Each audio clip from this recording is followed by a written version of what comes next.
Is it working? Let's see. I think it's working. Pre-Shabbat Shalom, everybody. Welcome to the Shabbos show. We've been doing it for a little while to have fun with our friends and our neighbors and give our children an opportunity to text us later like this. Oh my goodness. um, Today we wanted to talk about the rhythm of getting ready for Shabbat. I know you had some things right away that you wanted to add to that, Barry. Well, I think getting ready for Shabbat's been hard for us, Debbie. We seem to work really hard, and all of a sudden, boom, it's time, and we sometimes are not prepared. So, do you have any suggestions of what we can do, or what are your ideas about getting into a better rhythm for Shabbat? Well, the one thing that we've been talking about is we have our prayer books ready to go, right? And in fact, in mine, I have the Hebrew prayers even marked so that I can flip to them extra quick because once they start, I kind of have to be there because I'm a bit of a slow reader still. I'm just learning. So I have this already ready to go, and here's Barry's prayer book ready. But what it feels like has been happening is that it's almost like watching a show sometimes, and that's not what we're after at all, particularly when we haven't been able to get the day together and I have to go turn the chicken or something like that. So this Shabbat, we've been really working to be able to, what would you say, settle in? Settle in, be prepared. Get there before it starts. Not worry about how to find Zoom Be- or Facebook Live and all the TVs set up so we that's can right. watch services correctly. Because when we used to go to services, we were always there way before it started, right? Oh, with this thing, do they refer to us as someone special? The late childs. But you know, when you walked into back then to Temple Emmanuel, you could sit down and like this, my body transitions. It just says, okay. You know, there's the Ner Tamid, there's the Ark. We're standing, we're sitting, prayer book in my hands. It has been hard to stiffen up these boundaries in a good way because I want the low to wash me. I want that buzzer not to happen during the Ve'ahavta, right? And I want to cease work, but sometimes that's not so easy when you're staying put in your home. It isn't. It's. I just want to be able to get situated, have the thing working. We know this week at Temple, for example, there's no Zoom until afterwards. There's let's see, what would you say, Facebook Live, Live like this, or and streaming. or streaming. So we'll be prepared. Yep. You have some bunch of stuff on the counter here, Debbie. What's all this stuff about? Well, we've got a lot of stuff going on today. I wanted to tell you one way that we're going to be prepared is by what we're doing for dinner. We're trying as hard as we can, depending on what's available in the grocery store, because that's been kind of another bugaboo to being able to have these one dish meals we like. But I think we might have it solved for today. You're kidding. Well, I got to tell you what, this has been such a drag with the 6 weeks, not being able to go to work. Um, quite frankly, I'm getting used to not going to work. And but fortunately, we're shipping and we're have that luxury. And so, tell me, what is for dinner? Because one of the best things about this time, the 6 weeks, is that you're talking to someone that we have gone used to go to dinner about how many times a week? Seven? Seven. How many times for lunch on the weekend? Twice? Okay. So we switched to having dinner every single night at home. So that's the best part about being with you this last 6 weeks because she's a heck of a cook and we've had some really, really good times. Great meals. And this has been a way that Barry and I have never known each other before. And so I'm pulling out stuff from, 20, 25 years ago, my old recipes and things that are really fun. So Barry asked, what's for dinner? And this is what I was talking about, this one dish stuff where when the temple does, or when, whatever services you're partaking in, when you do the motzi and the kiddush, we want to do it and then we want to sit down at our table and be ready. So here's the way back from the past thing. Here's what we're going to do. This is really fun. Yeah. There's so much stuff on the counter you wouldn't believe it. So I'm giving you an idea. I ordered my Tom Thumb Instacart and I asked for these ready-made crusts. Guess what we're having tonight? I'm gonna let you keep guessing. So you need 2 crusts to do it and a pie pan. Is pie in the name? No. Well, yes, it is. Actually, yes. What's the main ingredient? This is the main ingredient, which is done. I just did my chicken breasts. Whoa, watch out. He's right. Okay, we know the words chicken and we know pie, and there's crust. Chicken pot pie. Chicken pot pie. Woo! And Leave me handy. and oh my gosh, it's humongous today. It's a Look big at this hollow. thing. Whoa!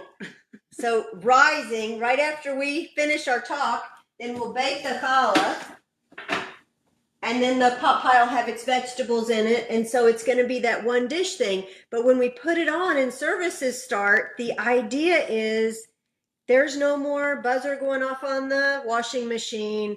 We are finished. We've taken our walk. We're going to settle in.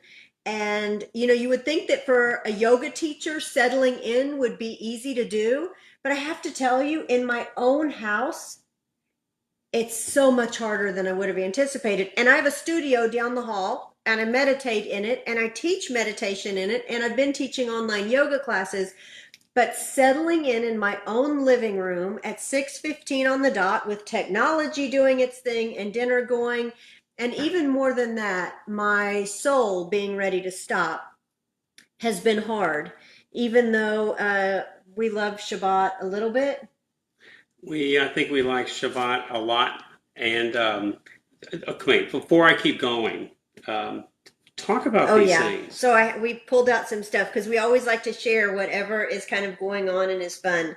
And I think that this starts it off. So Barry will be embarrassed, like, what are you doing with this? So this framed piece hangs in one of our rooms, and Barry made it for me when we just started dating, because we were talking about services and prayers and God, and we talked about this stuff a lot. One of the most important things that we had in common was our love for Judaism and furthering our relationships with God. And this is a prayer that was in the prayer book way before Mishkan Tefillah, the one we're using now, and it's just absolutely one of my favorites. And it starts out, days pass and the years vanish, and we walk sightless among miracles. Lord, fill our eyes with seeing and our minds with knowing. Let there be moments when your presence, like lightning, illumines the darkness in which we walk. I look at this now and I think of what amazing. You remember all this? Yeah, I remember. That he like did this picture and put, 2 people walking on the edge. It's romantic, but anyway, maybe our kids just went like this. Anyway, what's next? It's kind of foreshadowing that would become a couple of people that enjoy the practice of mindfulness, because that's exactly what the prayer is about. And in this season, with what is happening outside, I don't know what it looks like in different states, but I can tell you in Texas right now, it's beautiful. It's gorgeous outside, and our friends in New York and elsewhere are really struggling. Yep. So we want to take in those yellow roses of Texas with more gusto and enjoy all these things as if it was the very first time. So if you have a little bit more time this weekend, if you have a little bit more time this Shabbos, here are some ideas. And I want to read this one set of 2 sentences, or 3 or 4, and it's just so beautiful. It's from one of my favorite books. I have it marked with my pretty heart that my friend Catherine gave me. I love the Jewish Book of Why. Sometimes I just kind of go through it and think, I didn't know that. This is so interesting. Okay, so on Shabbat. In an ancient legend, God speaks to the children of Israel, saying, "My children, if you are willing to accept the Torah and observe its precepts, I will grant you a most precious gift." And what is this precious gift to be? Asked the children of Israel. The world to come, is the reply. Tell us what the world to come is like, retort the children of Israel. And God responds, I have already given you the Sabbath. The Sabbath is a taste of the world to come. So that kind Wow. of that kind of leads us off into where we start to go once the sun sets. And then building upon that for things to do and things to take in and things to enjoy on Shabbat, especially during the day tomorrow, I think, I have this other wonderful little book, and it's called Count Your Blessings, 100 Prayers for a Day. And the one that I want to share with you is Baruch Atah Adonai Eloheinu melech haolam borei shemen arev. And this is the prayer that you say upon smelling fragrant oils, which brings me to the stuff on the calendar. Wait. It's just so I understand this. Oils are in the Torah. All over the place. You know, I tell Who you, would have thought? I put frankincense, a few drops in my challah as prescribed, as you can read. But today I wanted you to see, and you too can get and send for these oils. Everything is available through mail and all of that. Can also, you know, who knows much more about oils than me is my dear friend Allie Raskin. So there's a plug for you, Allie. She can help you get these quick. Cassia, aloes, and myrrh. These are the three that I'm going to play with this weekend and just really enjoy the fragrance and enjoy the benefits of them. And you know, I have a piece of scripture marked where. Get out of here. Oh, and by the way, these are the oils of the Torah. So I didn't just kind of make this up. And that's why I knew you might think that. And that's why I have this, but I didn't get my glasses. But I think I can do it anyway. In the 45th Psalm, here's this little piece that says, sacred verses, right? Hold on.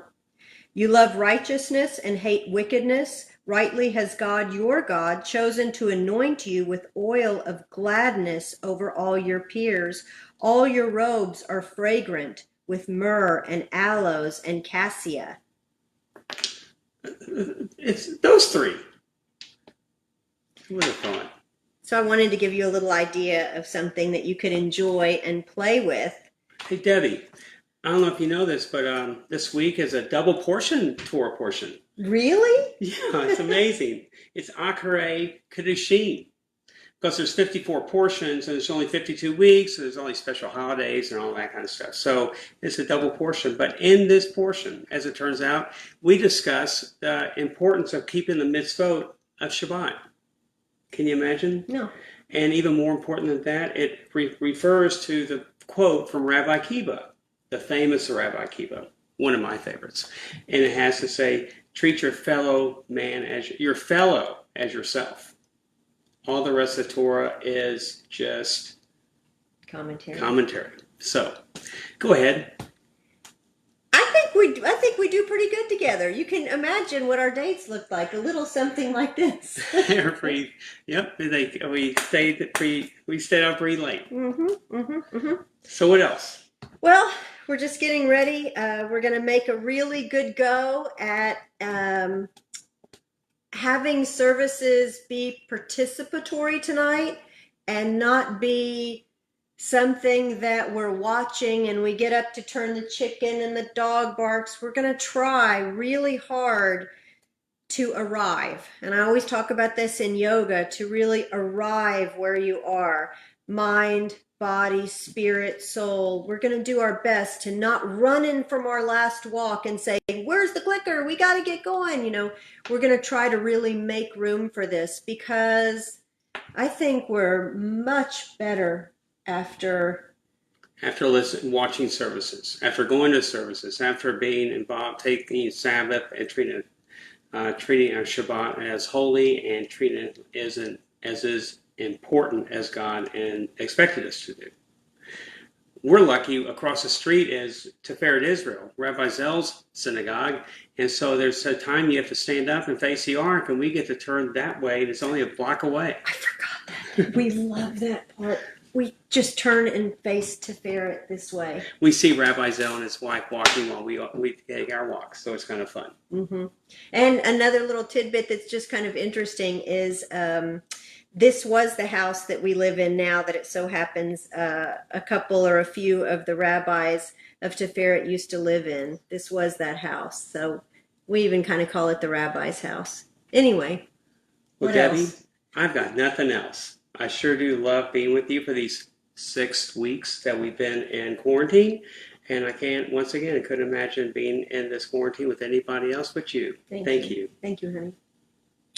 And before we light the candles and before we all collectively light our candles, we'll remember to do the one thing that's so important, whatever act of mitzvot that you would like to participate in. I know what you and I have been working on. You know, every week we try to give something to somebody, but we certainly, every week, no matter what happens, we give to the Texas Food Bank. And we think that it's really important, especially yesterday when we saw the miles and miles of cars trying to get food. Yep, really true.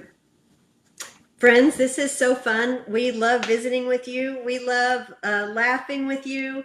I hope you'll put things in the comments to please share. We would love, hi, Monica. We would love this to be really a forum, a place where you say, here's another good idea. Do this with a brisket, or make candles, or here's what we did for Havdalah, or anything you want to share. We're up for sharing the joys that are Shabbos. Shabbat Shalom. Shabbat Shalom.